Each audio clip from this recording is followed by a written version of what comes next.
Hey guys, welcome back to my Animal Adventures YouTube channel. And if you're thinking about picking up a snake, or maybe you picked up a few ball pythons, you're thinking about getting into a breeding project, the first thing that probably hits you is, man, there's a lot of different terminology that I'm not familiar with. And in this episode, I want to go over some of that terminology. I consider it kind of a snake slang, I guess you would say. A lot of the genetic side of the terminology is not really on par with the rest of the genetics community. And a lot of terms are really unique to the ball python industry, and that's what I'm going to cover in this episode. So the first term I would like to cover is what we call a normal ball python. And some of you guys may be thinking, well, if my snake's not normal, there must be something wrong with it, and that's exactly not what we're talking about. A normal ball python is actually the wild type. If you went out into the wild in West Africa, where these are from, and you found a ball python, the wild type, the color and the pattern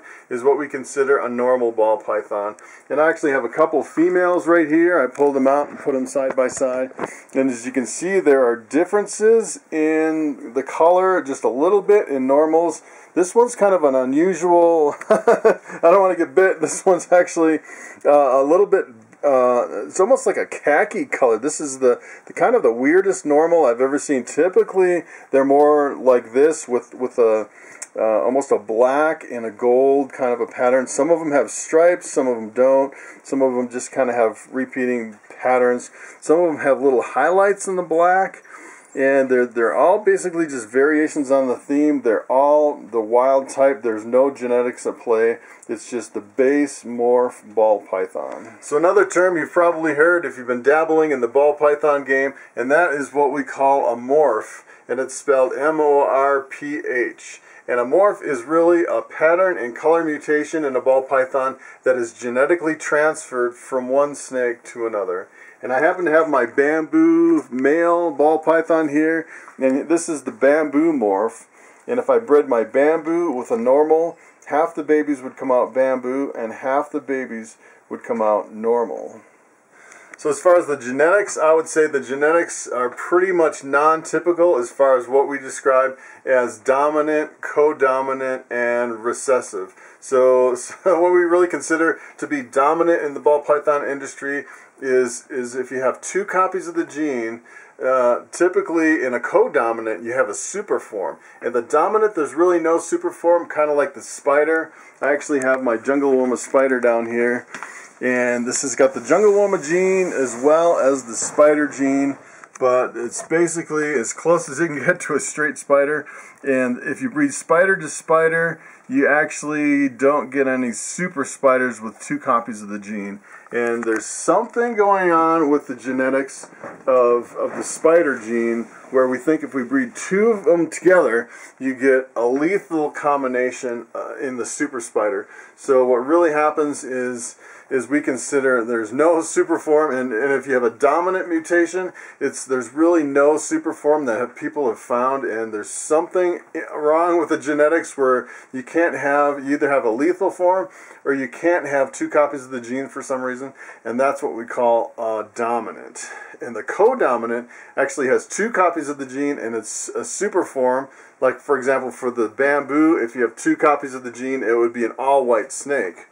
And the recessive, of course, if you have one copy of the gene, it's het for the recessive gene, and you can't see one copy, you can only see the two copies of the gene. And the recessives are like the clowns and the pieds, the desert ghosts, the caramel albino, the ultramels, and you can only see the visual if you have two copies of the genes, whereas in the codominant you can actually see the visual if you have one copy of the gene. Okay, so here are a few more terms you may not be aware of, and that is when we're actually breeding ball pythons.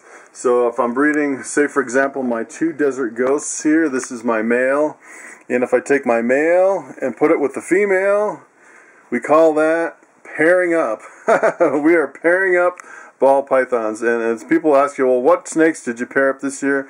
And the only time you ever have two snakes in the same enclosure is when you're breeding them and when you're pairing up. And after you pair up your snakes, what they do is they breed, and the way that snakes breed is right on the back of the tail right here, there's a little pocket right under the tail, right under here, and that is where the hemipenes are for the male, and they're basically they actually protrude out and they go into the base of the tail of the female. So the hemipenes come out of the male and they go into the female, and when that happens, their tails twist together, and they call that a lock. And really what you're doing is you're looking for locks on your ball pythons during the breeding season when the hemipenes go into the female and they're locking. And another term for locking is copulation. So the copulation is actually another term for snakes when they're breeding. Okay, for ball pythons, you should generally pair up your snakes every few weeks for about 6 months. And when you witness the lock, sometimes they'll be stuck in copulation for days at a time. Typically it lasts for a few hours, but I've had some that'll go several days with their tails locked, stuck in copulation.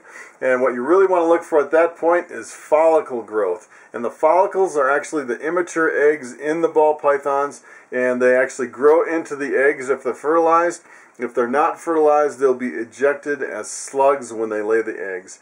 And I actually have one big het caramel albino female down here. She's the biggest snake that I have out of all of them. And when I did an ultrasound just a few weeks ago, we saw the biggest follicles in her of all my ball pythons. And look at how big this girl is. She's a monster. And she will definitely, a girl like this can lay up to 15 eggs. So I'm really excited about the follicle development in this ball python. So if you don't have an ultrasound, there's another way you can check for follicular growth, to check for the follicle size on your ball pythons, and that is by palpating your snake. And by palpating it, basically what you're doing is you're putting the front half of the snake in a tub and you're letting the snake crawl through your hand.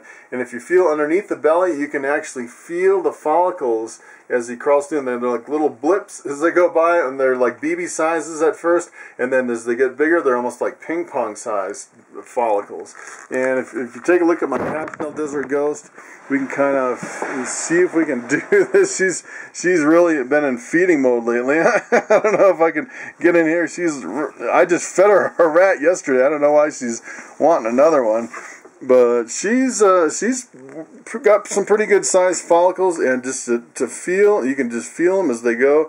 You can feel right there, just a few little blips as they crawl through your hand, and she definitely has some small follicles, and that's how you palpate your snake for follicles. So the ultimate goal of breeding ball pythons is to have those follicles develop into fertile eggs. And when the snake lays those eggs, we call the whole group of eggs laid by that one female, we call that a clutch of eggs. And you're wondering how many eggs are in the clutch, how many fertile eggs. You're also wondering how many slugs are in that clutch. And the slugs are the infertile eggs. They're typically kind of cigar shaped and a little bit orange, and the fertile eggs are nice and round and bright white.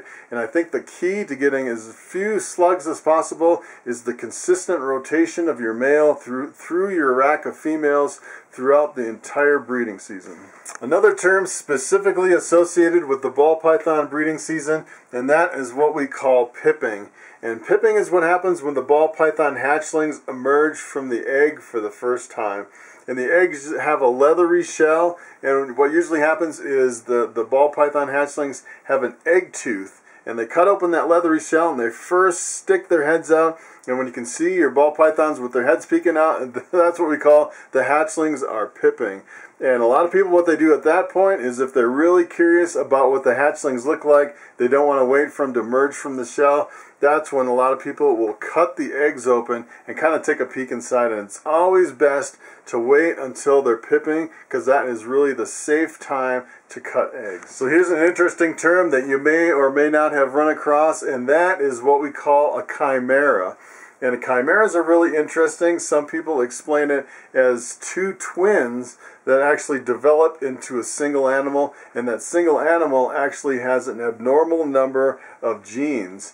And I've seen some pretty wild chimeras. They're pretty rare. I think I've only ever seen 3 or 4 in my lifetime, and a lot of them are, it almost looks like a completely albino snake with a little patch of normal thrown in there. And there's no way with the genes and the genetics and the breeding that you can think of in your head that you can actually put snakes together to make that animal. It's really a genetic anomaly, and a lot of them you have to be really careful because a lot of people are commanding really high prices for these chimeras, and you got to keep in mind that they don't breed true, and I'm guessing that a lot of them are probably sterile. Okay, so that wraps up my discussion of the snake slang that we use in the ball python industry. Hopefully you've learned a few new terms, and the next time you're at a reptile show, you can throw out a few new terms and impress your friends. So thanks for watching, and I will see you next time.